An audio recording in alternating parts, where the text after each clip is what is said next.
జమ్మూ కశ్మీర్లోని రాంబన్ జిల్లాలో ఉన్న బహ్లీగర్ డ్యామ్ గేట్లను భారత్ పూర్తిగా మూసేసింది.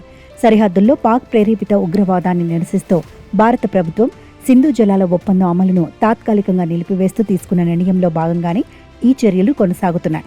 రక్తం నీరు కలిసి ప్రవహించలేవు అనే దృఢ నిశ్చయంతో భారత్ చేపట్టిన ఆపరేషన్ సింధూర్ ద్వారా చీనాబ్ నది నుంచి పాకిస్తాన్కు వెళ్లే జలాలను అదుపు చేస్తూ దౌత్యపరమైన పోరాటాన్ని సాగిస్తోంది.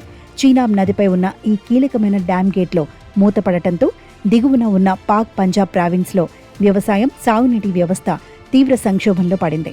యుద్ధం కంటే శక్తివంతమైన జలవనరుల నియంత్రణ ద్వారా పాకిస్తాన్ ఆర్థిక వ్యవస్థపై భారత్ గట్టి దెబ్బ కొడుతోంది. ఇది ఆ దేశ ఉగ్రవాద అనుకూల విధానాలకు చెక్ పెట్టే చర్యగా విశ్లేషకులు భావిస్తున్నారు. అంతర్జాతీయ నిబంధనల ప్రకారం కాకుండా ఉగ్రవాదానికి మద్దతు ఇచ్చే దేశానికి సహకారం అందించలేమని భారత్ తన చర్యల ద్వారా అంతర్జాతీయ సమాజానికి స్పష్టమైన సంకేతాలిచ్చింది. డ్యామ్ గేట్లు మూసివేయటం వల్ల ఉత్పన్నమయ్యే విద్యుత్, నీటి మట్టాలను భారత్ సమర్థవంతంగా నిర్వహిస్తూనే సరిహద్దు భద్రతను పటిష్టం చేయడంపై దృష్టి సారించింది.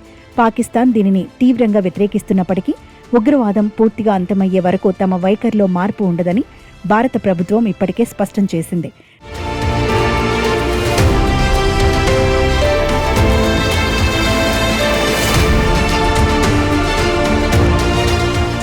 మే 2026 నాటికి ఈ ప్రాంతంలో చీనాబ్ నది ప్రవాహం కనిష్ట స్థాయికి చేరుకోవడం భారత్ తన వ్యూహాన్ని ఎంత పటిష్టంగా అమలు చేస్తోందో నిరూపిస్తోంది.